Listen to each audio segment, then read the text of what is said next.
हज़रत अली रज़ी अल्लाह ताला उन्होंने फरमाया, कोई तुम्हारा दिल दुखाए तो नाराज मत होना, क्योंकि कुदरत का कानून है, जिस बरकत का फल ज्यादा मीठा होता है, लोग पत्थर भी उसको मारते हैं।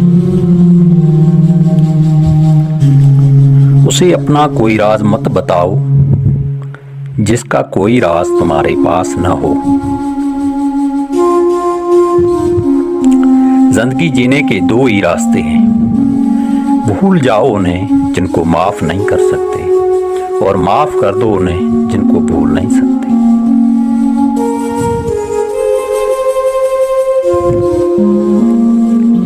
तुम किसी के साथ भलाई करो, तुम्हें उसका बदला बुराई की सूरत में मिले तो समझ लो कि तुम्हारी नेकी कबूल हो गई है। दोस्त की गलती रेत पर लिखो ताकि उसे पानी मिटा दे, और दोस्त के एहसान पत्थर पर लिखो ताकि कोई उसे मिटा न सके। तुम किसी को चाहो और वो तुम्हें ठुकरा दे तो ये उसकी बदनसीबी है।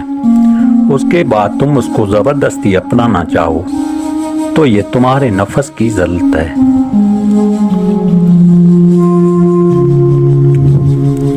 नमक की तरह कड़ी बात कहने वाला ही सच्चा दोस्त होता है। मीठी बातें करने वाला हमेशा चापलूस होता है, क्योंकि तारीख गवाह है, नमक में कभी कीड़ा नहीं लगता और मीठी चीज़ों में कीड़ा लग जाता है।